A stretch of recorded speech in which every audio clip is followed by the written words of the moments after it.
An aerosol spray, harmless enough unless in the hands of a bioterrorist. Then it becomes a terrifying agent of death. A biological or chemical attack is the deliberate release of toxins, germs, viruses, or other substances into a population. They can be spread in a variety of ways, but the goal is the same: to cause fear, intimidation, illness, and death. If the attack is chemical, a toxic gas like hydrogen cyanide or a volatile liquid like sarin is released. The effects will likely be rapid, within hours to minutes, and may include unexplained vapors, odors, and ground-hugging mist, sick or dying birds or small animals. Physical symptoms like blurring of vision, trouble breathing, and seizures. If the attack is biological, germs or other biological agents like anthrax or the plague bacteria can be inhaled or ingested. All have delayed effects, which may include flu-like symptoms, eye infections or rashes, chest pain, or even vomiting blood.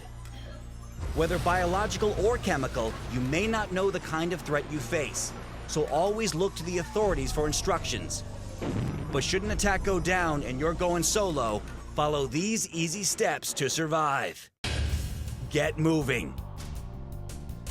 Evacuate the area. For biological attacks, you may not know about it until you become ill or hear from the authorities. But if a bioattack is detected, steer clear and cover your mouth and nose with layers of cloth. For airborne chemical threats, the path of the poison will be downwind from the release point, so move crosswind to minimize exposure. Moving downwind exposes you to the gas longer, while traveling upwind puts you face to face with a dense cloud. If you're inside, move to the highest level of the building. Gases and toxins tend to be heavier than air and will sink. Seal off air vents and turn off air conditioners. Seal the doors and windows with damp towels or clothes. Once you're sealed in, it's time to decontaminate. Remove all clothing and accessories, including contact lenses. Do not, however, pull anything over your head. Instead, rip or cut your shirt so chemical or biological contaminants on your clothing won't come in contact with your mouth, nose, or skin. Then seal everything in a container or double plastic bag. Wash your body with soap and water, or a mixture of 10 parts water, 1 part bleach.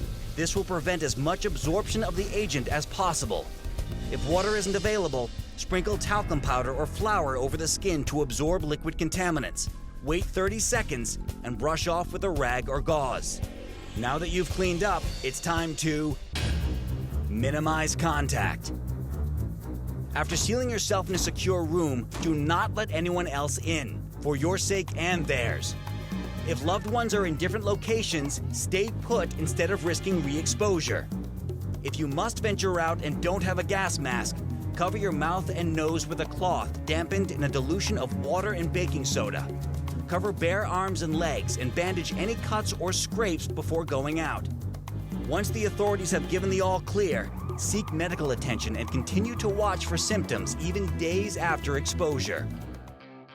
Then you can breathe easy, knowing that you've just survived. Remember, the threat may not always be clear, so stay alert, listen to authorities, and follow these easy steps to break the outbreak.